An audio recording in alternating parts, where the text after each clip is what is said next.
Саламатсыңарбы, кымбаттуу окуучулар, кутмандуу күнүңөр менен. Бүгүн кыргыз тили сабагы. Сабагыбыздын темасы жат жазуу. Жазуу ишин жазаардын алдында өзүбүзгө эреже кабыл алып алалы. Кымбаттуу балдар, бүгүнкү сабакка активдүү катышкыла, текстти кунт коюп уккула, анан албетте сабаттуу элементи менен жазууга мүмкүн болушунча аракетиңерди кылгыла.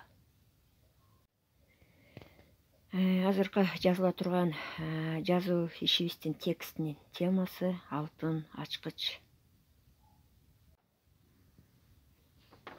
Текстти окуп баштайын. Алгач тексттин өзү менен жалпы таанышсаңар.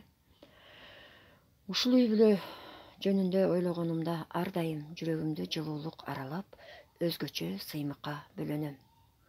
Анын ар бир мүчөсү улуу жана ыйык адамдай көрүнүп, азыр да изаат менен бир тууган ага эжелеримдей мамиле кылам. Ушул үй бүлөнүн таасиринен балалык кезде карегиме тунган нерселер азыркыга чейин дүйнөнү башкача көрө билүүгө чакырып, сыймык артат. Үй бүлөдө айылдагы башка бир дагы үй бүлөгө окшобогон өзгөчө мамилелер өкүм сүрөр эле. Урушуп талашуу, нааразы болуп кыжынуу, мындай турсун катуу сүйлөгөн үн угулчу эмес. Кандайдыр эркин, табигый мамилелер көзгө көрүнгүс алтын жиптер менен ата-эне менен баланы байланыштырып койгон.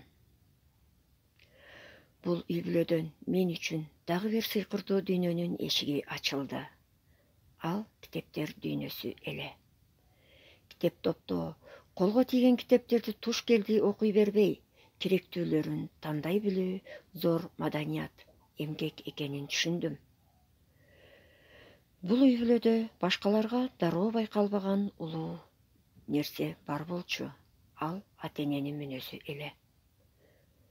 Өмүр бою ата-эне бири-бирине катуу айтышып көрүшкөн эмес. Кыйынчылыктарды бирге көтөрүп, аралап, өзгөчө сыймыкка бөлөнөм. Ушул үй бүлө жөнүндө ойлогонумда ар дайым жүрөгүмдү жылуулук аралап, өзгөчө сыймыкка бөлөнөм. Анын ар бир мүчөсү улуу жана ыйык адамдай көрүнүп, азыр да изаат менен бир тууган ага эжелеримдей мамиле кылам. Анын ар бир мүчөсү улуу жана ыйык адамдай көрүнүп, азыр да изаат менен бир тууган ага эжелеримдей мамиле кылам. Ушул үй бүлөнүн таасиринен балалык кезде карегиме тунган нерселер азырга чейин дүйнөнү башкача көрө билүүгө чакырып, сыймык артат.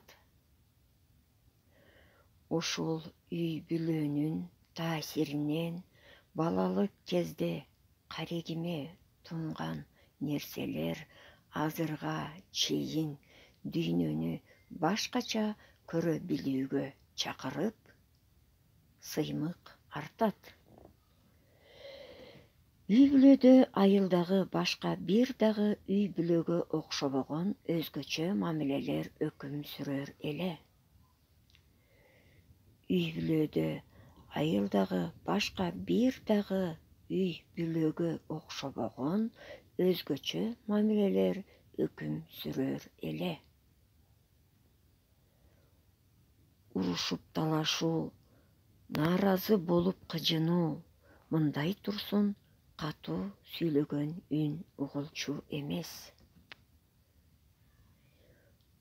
Урушуп талашуу, нааразы болуп кыжынуу, мындай турсун катуу сүйлөгөн үн угулчу эмес. Кандайдыр эркин, табигый мамилелер көзгө көрүнгүс алтын жиптер менен ата-эне менен баланы байланыштырып койгон.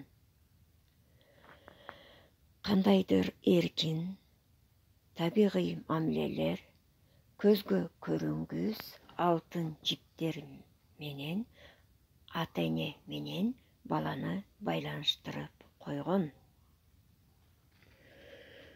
Бул үй-бүлөдөн мен үчүн дагы бир сыйкырдуу дүйнөнүн эшиги ачылды.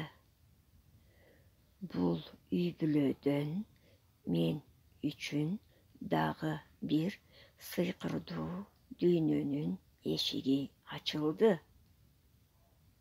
Ал китептер дүйнөсү эле. Ал китептер дүйнөсү эле. Китеп топто колго тийген китептерди туш келди окуй бербей, керектүүлөрүн тандай билүү зор маданият, эмгек экенин түшүндүм. Китеп топто колго тийген китептерди туш келди окуй бербей, керектүүлөрүн талдай билүү зор маданият, эмгек экенин түшүндүм. Бул үй-бүлөдө башкаларга дароо байкалбаган улуу нерсе бар болчу. Ал ата-эненин мүнөзү эле. Бул үй-бүлөдө башкаларга дароо байкалбаган улуу нерсе бар болчу. Ал ата-эненин мүнөзү эле. Өмүр бою ата-эне бири-бирине катуу айтышып көрүшкөн эмес. Өмүр бою ата-эне бири-бирине катуу айтышып көрүшкөн эмес. Кыйынчылыктарды бирге көтөрүп, бирге жеңишкен. Кыйынчылыктарды бирге көтөрүп, бирге жеңишкен. Анан өзлөрүнүн мүнөзүнүн балдарына кантип өтүп, ыймандуу үй-бүлөнүн бекем фундаменти кандай курулганын да байкабай калышкан. Анан өзлөрүнүн мүнөзүнүн балдарына кантип өтүп, ыймандуу үй-бүлөнүн бекем фундаменти кандай курулганын да байкабай калышкан. Азыр да бала кездегидей эле Жумадыловдордун кимисинин болсо да үйлөрүнө өз үйүмдөй бара берем. Азыр да бала кездегидей эле Жумадыловдордун кимисинин болсо да үйлөрүнө өз үйүмдөй бара берем. Ушул үй-бүлөдөн үзүлгөн алтын жиптин учуктарын көрөм.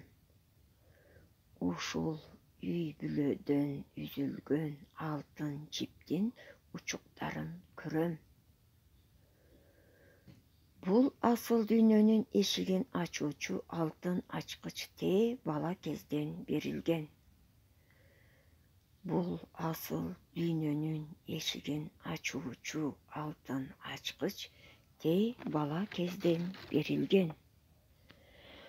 Ал небереден чөбүрөгө өтүп улана берет деп жыйынтык чыгарам. Ал небереден чөбүрөгө өтүп улана берет деп жыйынтык чыгарам. Кымбаттуу балдар, мынакей текстин жалпы текст менен тааныштыңар. Кунт коюп угуп, жакшынакай, катасыз элементи менен жазганга аракет кылгыла. Сабагыбыз жыйынтыкталды, саламатта болгула.